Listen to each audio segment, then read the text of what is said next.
Alright, what's up everybody? I'm Alberto, this is JJ, and today we're going to be talking about the new 8bitdo controller, which is the 8bitdo Pro 2. This controller is actually a redesign of the next controller that came after this, which is the SN30 Pro Plus. As you can see, it's very close to the design, but that's the only difference here. Not really the only difference, there's a lot of difference. From this controller to this, I just think this is like almost to the perfect point that they're trying to aim for. So first thing I want to start off with this controller is going over like all the little different features and like all the physical things about it. So as you can see, it has that classic design, but it has like the handles on it, you know.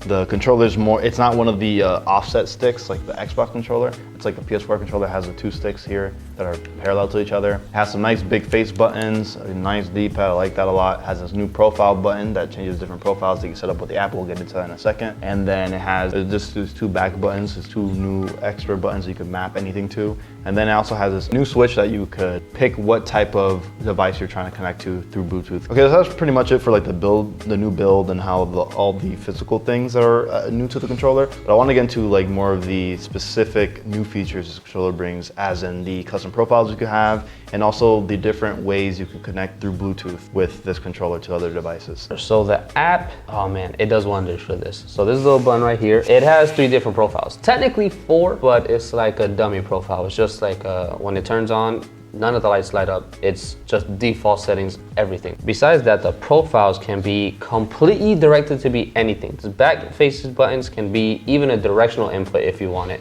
For whatever reason, it might work out in your favor for. For people who are into Smash Bros and like to do it competitively, those back buttons can be life-changing for you. You can map a button to be a left direction and then press A, and then you press those buttons and automatically have a smash attack in whichever way. So it's pretty cool. All right, so yeah, so basically they have the profile button where you can just switch different profiles, and using the app, you could just customize whatever you want, and each profile is separate from the other one. So you can save whatever you want for, in your mind, whatever game you're gonna play with, whatever. You can switch it on the fly. You just tap and it just switches on the fly, which is really, really cool. The next quick thing I wanna just mention, this is something that I personally like a lot about this controller because I have the SN30, and that is the way you turn this thing on for what it is you're gonna play, like what platform you're gonna play. So on the original SN30, you had to like press a button combination of what you wanna put the controller in, what pairing mode, which is like, it's not like the worst thing ever, but it definitely is kind of annoying, especially connecting to like a Switch, because a Switch has a really weird way it connects. So you guys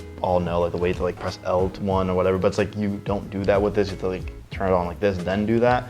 On this controller, when you turn it on, you already have this little switch that you can just put it to whatever you want. So you have the switch, you have the A, the D, and the X input.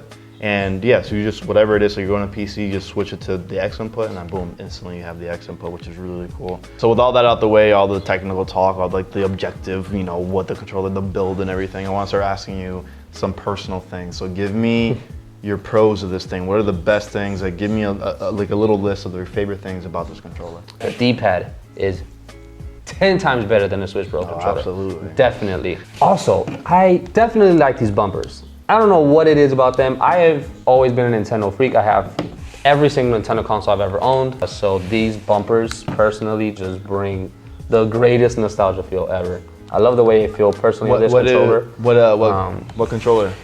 I mean, it just brings me back all the way back to just Super Nintendo, personally. And besides that, I've never liked that skinny ass Z on the GameCube controller. It was always weird to me. I could never ever get used to it. Oh yeah, that's nice. I never liked the trigger. Well, I can definitely do the triggers on the GameCube. I don't have any personal gripes about that. But I never liked the bumpers. I hated the bumpers on the Wii Pro controller. The Wii U Pro controller kind of brought it back a little bit. I like those a little better. Okay. And then the Switch Pro controllers is weird hexagonal. It has angles too. Yeah, it's kind of blocky. I preferably I don't like it. I like this. But let me hold this. These are definitely just 10 times better to press. Yeah, and I think this is even better than these. You do. It's better than even these, I feel like, because these are good. But they're a lot more like clicky, you know. Yeah. These are a little bit more mushy, but like not like super membrane feeling. Yeah. You know, they're responsive. I like them. I do like them. I like that. In my opinion, I love the controller also. I played a little bit with it. I've done a lot of customizing with it, you know, playing Smash with a D-pad, which is really awesome. Only possible with a controller like that. And yeah, other than that, I mean, yeah, it's a great controller, great upgrade if you don't have a Pro controller at all, or even if you have a Pro controller, I honestly do feel like this is an upgrade from the Pro controller. It's a cheaper upgrade. It's crazy. Exactly, it's cheaper. This is what, $50, and the Pro controller is 70 still. $70. Yeah, that's a $20 difference. Yeah, I think that's all I have to say about it. Yeah, if you guys like this video, make sure you guys give it a like. If you guys aren't subscribed yet, make sure you guys subscribe, and we'll catch you guys on the next one.